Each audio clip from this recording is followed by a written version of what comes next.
Hello, thank you for joining me today on my channel. Now today's video is going to be a little bit different from what I normally do because it's the start of the holiday season. So this is kind of like a holiday special. Now, if you are a camp crafter or you're looking to buy something for a camp crafter or bush crafter or whatever, this video is going to be especially of interest to you because I'm going to go through various different things that you may want to put on your Christmas list. And the nice thing is, most of this stuff is extremely affordable. So if you're looking for stocking stuffers or something to fill out the Christmas list, these are all extremely useful. Maybe something that your average camp crafter or bush crafter doesn't necessarily think about, but they're really handy, and I'm guaranteed they're going to appreciate it, especially if you bundle some of these things together and they open it up and like, oh wow, this is really cool. This is going to be great for when I go outdoors and do this stuff. So bushcrafting, camp crafting can be a hobby, and there's some high-end stuff and there's some low-end stuff. We're going to start with the things that are readily affordable that you can get, just about anywhere, and then we're going to break it down into some things that might be a little bit more specialty. But I'll put a list in the description below of where you can find all this stuff. Now, some of these things I am an affiliate member of, so if you purchase them, it will go towards helping this channel. But don't feel the need to possibly do that. A lot of these things you can possibly get at your big box store. All right, you guys ready? Let's dive in. Now, the first thing that you're wanting to get as a camp crafter or as a bush crafter are things that you can use to make fire. Now, the reason why you want to focus on that first of all, it's skill-based, so it's a really important skill that you can practice in your backyard or on your grill or something like that. Also, you're going to probably be cooking over a fire, so when it comes to food and preparation, that's definitely where it starts. But also, especially with this weather, if you choose to go out in this kind of temperatures, then fire is going to help you stay safe and stay warm. So with fire, we're going to start off with the marbles match case. Now, you can find antique marbles match cases, but they still sell these things in a lot of big box stores like Walmart. If you go to my affiliate page, I have the original marbles match case on there. But the nice thing about this is if you're a historical camp crafter, they've made these since the early 1900s, and they're waterproof. So if you do drop it in a puddle or you get wet or rained on or something like that, then you don't have to worry about it. And these things weigh absolutely nothing. They look really great. So marbles match case. Next is a ferro rod. Now, the ferro rod, as it is used today, is not historically accurate for a historical camp crafter. But if you are a bush crafter, then getting a ferro rod is definitely a good idea. Now, you could also use flint and steel. Now, a ferro rod is a step up. It's a step above that. And you can get one like this. This is, I think it's a 8-inch and it's a 1/2 inch. And this will last you a lifetime unless, you're starting every day's fire with one of these. But, this is a really nice item to have. And because of its length, you're not going to bust your knuckles or have any difficulty really getting good sparks off of it. Now, this one is a Bayite, and I love this one. I love this type. It's been really reliable. So Bayite Ferro Rod. Next is a rope lighter, also known as a sailor's lighter. I have this down below my affiliate page, but this is really nice, especially because if it's blowing wind, then this thing will still stay lit. So starting a fire with it or something else, you can't go wrong with one of these type of rope lighters. And they're really easy to refill, and they're really affordable. Next, getting yourself or a loved one a fire starting kit with flint and steel. There's lots of people out there who are selling flint and steel kits. So it's really basic. You could possibly even go out in your backyard or a neighbor's place, and if they've got a source of flint, there you go, flint and steel. And you can make a flint and steel bag yourself. It's really simple, or you can pay attention to the next thing that's coming up, and you can use one of those. So the next thing is little bags. Now, we call these poke sacks in our world or the hobby. Now, you can make one. All it is just a simple cloth bag. You can buy them online. You can go to Hobby Lobby. But getting one like this, that's waterproof. Now for this one, you want to go to a place like South Union Mills. It's a high quality, well-made reproduction Civil War poke sack, but this style of poke sack was used even into the early 1900s. And then it kind of fell out of favor with other materials. But this is really nice to keep your food items or your items in general just really dry. Now go into the big box store and get yourself a small bar towel. Now there's lots of different types, but having a small towel instead of a large one to take with you is really useful. Most people won't think about that, but I've found great use of having just a small bar towel. A real, legitimate, quality leather belt. Now get this one a little bit larger, especially as you put on layers and coats and stuff. Get it larger than what you normally wear. And this is for around your midsection, not where we traditionally wear our belts today. So find yourself a quality belt, not one from Walmart that is made of fake leather or that's leather that's plied together. Get yourself a legitimate 100% cowhide leather belt. Blanket pins, believe it or not, blanket pins are extremely useful. They're really cheap, but you can use these to put your blankets together. You can use it to put a shelter together. You can use it to hang things on. You can use it to wrap a blanket or something around you in case you need an extra layer. So get yourself, 5 or 6 blanket pins. That's really handy.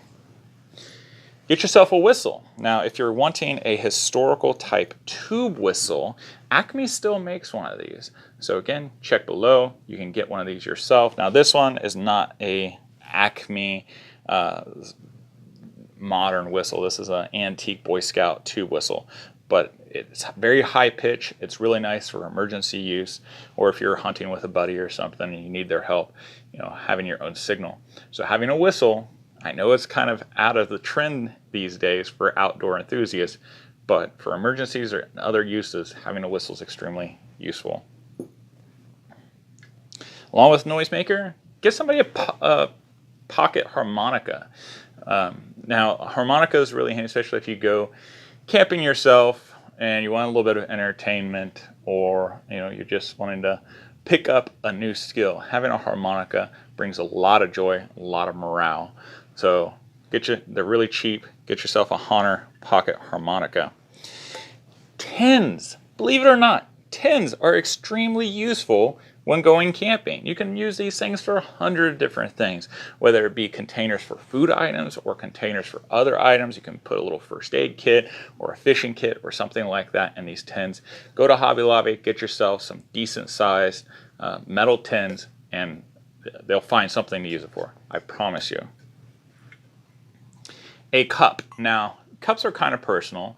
I would suggest getting an enamelware cup. The reason being is because if you have a hot liquid and you put it in a stainless steel or aluminum cup, it's going to be really hot to the lips. However, enamelware, which was invented a long time ago, is extremely useful for hot liquids.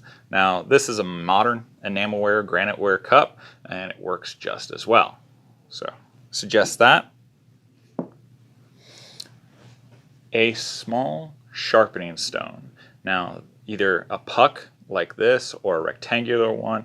Now, I think a little bit wider on the 1.5 to 2 inch wide, or maybe a little bit larger, and probably about 5 or 6 inches long is the best. They make really small ones and narrow ones, but for someone like me, 6'1" with larger hands, having something this size is a lot more manageable. It weighs a little bit more this size, but getting something like this, I think, is really handy for sharpening your tools, whether it be your knife, whether it be your hatchet, or something else.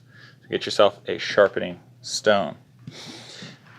A canteen or water bottle. Now, for the historic camper, there's lots of different places that sells historic canteens. Now, if you want one that's high quality, that's historically accurate, I'm going to direct you to my buddy Axel Ulrich. There's a lot of people who makes them, but Axel Ulrich in Pennsylvania, he's the best tinsmith on this side of the Mississippi, possibly in the country. But I've never had a problem with any of my items from him leaking or having any issues, breaking down with being in a fire or whatever. He is the best in my opinion.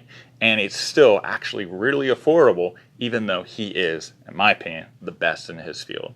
So you ask a Civil War reenactor out there, they know who Axel Ulrich is. He is very highly rated. So now you can't find him on the website. Like, he doesn't actually have a website. You have to go on Facebook, and he has a Facebook page. But that man is so busy and so backed up. His items are so well desired that he's got months long lead time. But you can't go wrong with Axel Ulrich tinware. A pocket knife. Now, that's also a personal choice. Dig around if this is a gift idea of what kind of pocket knife the person may want. Take them to an outdoor store or whatever, have them take a look and see which ones they're most drawn to. But if you really don't know, having a two-bladed pocket knife is a good start. You know, you really can't have too many pocket knives because chances are if they're in the woods, they might lose one anyways. But get at least a 4-inch long pocket knife. Nothing really smaller than that. Now we're getting into some pricier items, things that cost a little bit more, especially when we talk about blades and tools. Now, I'm a firm believer that you get what you pay for when it comes to tools. I learned that from my dad and then from my father-in-law when I was working construction. If you can afford it, if you're looking for like that one really nice gift for a camp crafter or bush crafter, then getting a high quality sheath knife or hatchet or something like that, it pays off. It really, really does. Now, there's some really good affordable sheath knives that don't cost you an arm and a leg. Like the Moras are fantastic.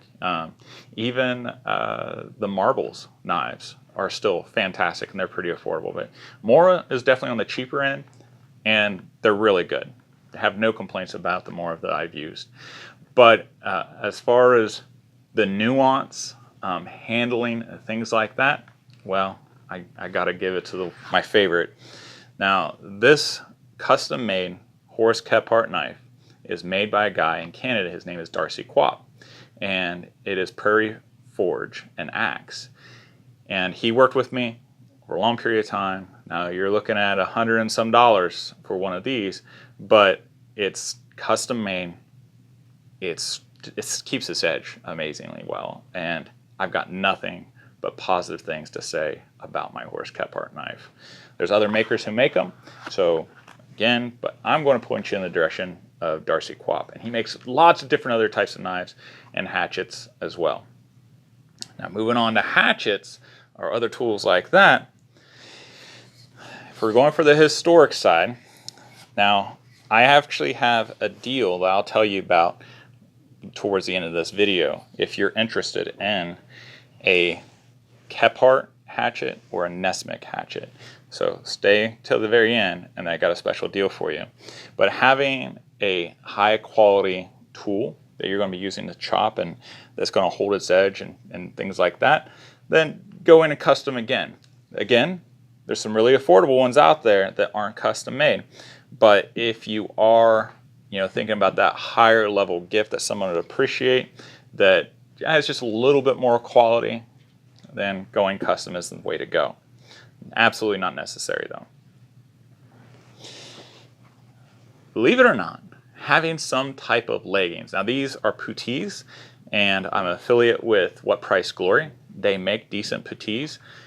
I like this especially around the winter because it keeps your legs warm, but also in the brush and briars. Here in Ohio, having puttees keeps your lower legs nice and clean, so you can, if you get mud or something like that on them, your pants below aren't going to get as wet or as dirty.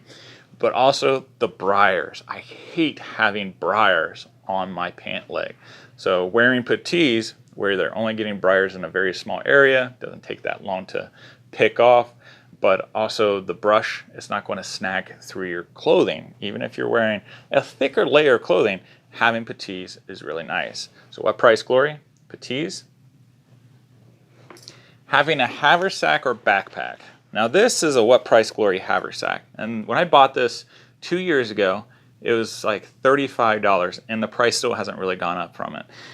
This is made by What Price Glory, and their shipping is like the best in the business. They're really quick about their shipping. They stand behind their product, and I've put this through the ringer, through Boy Scouts and through living history and just my personal use, and I've never had a problem with this thing. And I have filled this thing up and stretched it to its limits. So having a haversack, something like this, is pretty affordable, and it's well worth it. Get yourself, a lantern. Now, this one is an original Stonebridge lantern, and to get one of these, you have to go on eBay or you have to find one used because they're not making them anymore. But I do have an affiliate link, and if you go to my website, www.honorableoutfitters.com, again, it's www.honorableoutfitters.com, on my shop, I have my affiliate links and suggestions for just about all of these, including a reproduction Stonebridge lantern. This thing's so handy because it weighs almost nothing. It compacts, has a little candle, gives a little bit more historic ambiance to your camp, but you don't have to drag along an oil lantern, and this thing, because it's mica lens, doesn't break. Lastly, I want to say a compass. Now, if you're brand new to camp crafting or bush crafting, I would suggest getting a nice Sunto compass. Silva makes them as well, but getting yourself a quality compass where you're going to learn good habits from the beginning is a really good thing to do versus getting a really cheap compass that might not be as accurate and might not have as many useful tools, things like that. Now, granted, this Sunto compass has a lot more options beyond what your basic compass user really uses, but as you progress in your skill, having something like this is extremely handy. Now, you can, of course, get on eBay or something like that and find yourself an antique compass, but you have to use those in a very different way, and they're not as precise as something like this. But chances are, if you're a beginning camp crafter or bush crafter, you're not really going to get lost in the woods. You're going to stay on trails, go on campsites that have already been established, things like that. So a compass may be be pushed off towards the last of your items as your progression goes. I also suggest that you get yourself a vest.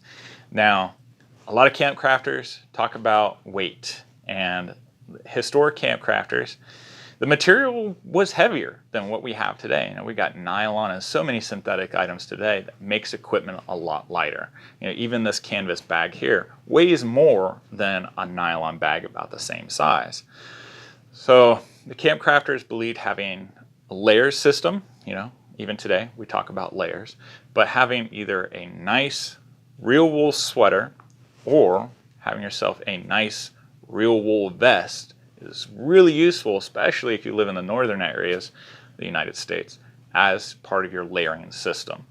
But the vest gives you some more pockets, it's a little bit more versatility, keeps your core temperature more regulated, and because the arms are freer, it just, trust me, it works really well having a wool vest versus maybe even having a sweater. Now, a sweater is going to keep you nice and toasty, but when you're in that between zone, having a vest is extremely nice. All right, you guys ready for the deal? Now, these hatchets are made by Lockhart Ironworks. Now, Lockhart Ironworks is local here in Ohio, and Doug Lockhart, who's the proprietor of his shop, he also has a blacksmithing school. He's even taught various contestants on Forged in Fire. And there's some other things I can't talk about, but the man is a master blacksmith. Now, he made these two for me. They're historical reproductions. Now, he's producing the heads, and I made the handles myself. But I have two more axe heads, one of each. Now, I'm keeping these two for myself, but Mr. Lockhart made me two other heads, one Nesmic and one Kephart head.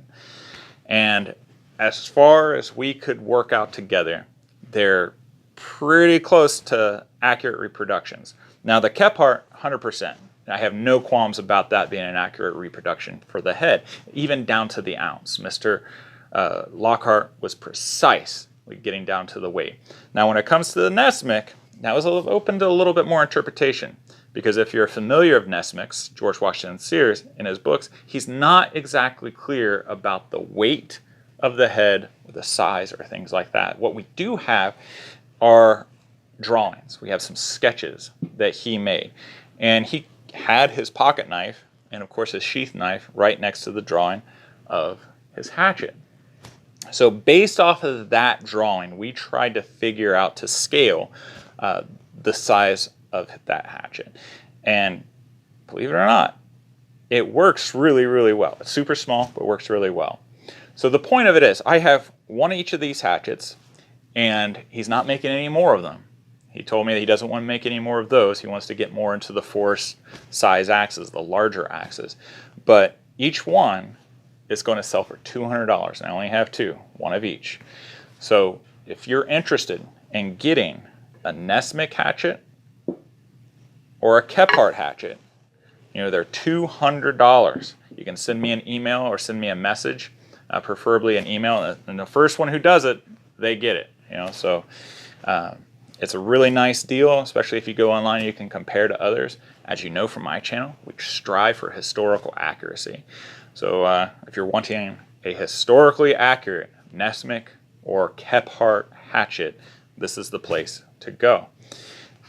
And one more thing, if you're interested in really quality steel skillets, this is a carbon steel skillet. I've been using this since the beginning of summer, and I love this thing. Mr. Kephart makes these as well with his daughter, and they are professionally, like chef uses them, skillets. High quality, great for the campfire, great for the home.